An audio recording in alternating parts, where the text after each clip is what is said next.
ह्या दोन लहान पोरांची ना भांडणं लावून दिली. कोणी तर सकाळी सर्वात प्रथम मी ना तोंड धुतलं,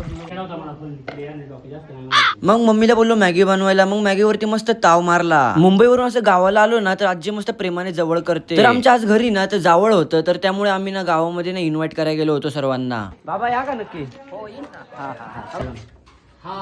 लहानपणीच्या आठवणी जमा करण्यासाठी मी इन्व्हॉल्व झालो ह्यांच्यामध्ये. वैभव सूर्यवंशी एका साईडला आणि हा आमचा बाब्या एका साईडला. नक्की हा बॅटी सोबत खेळतोय की बॅट ह्याच्यासोबत खेळतोय तेच कळना झालंय. दादाला बोललो थोडा तर सुधर जा भाई. हा आमचा लक्की ना 3 दिवस गायब होता. त्यानंतर आज आला घरी. लडकी का चक्कर बाबू भैया. दादाचं जावळ होतं त्यामुळे पाहुणे यायला पण सुरुवात झाली होती. मी पण एवढं काम केलं की मी पण बसलो जेवायला. मला पण ना खूप भूक लागली होती. मग मस्त मारला ताव. गाईज रात्री माझ्यासोबत एक सीन झाला तर बघा. मला बाहेरून लॉक केले आणि पप्पा गेले चावी घेऊन आणि लोक भाई. तर आमच्या वाडीमध्ये एक लग्न होतं तर त्याची आज हळद होती.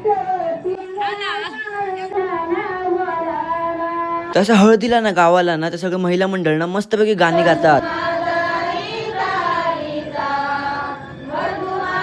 मित्रांनो व्लॉग आवडला असेल तर लाईक आणि कमेंट करा. तर आता उद्याचा व्लॉग आता लवकरच येईल. तर स्टे ट्यून गाईज. खूप खूप प्रेम द्या VSP व्लॉगला.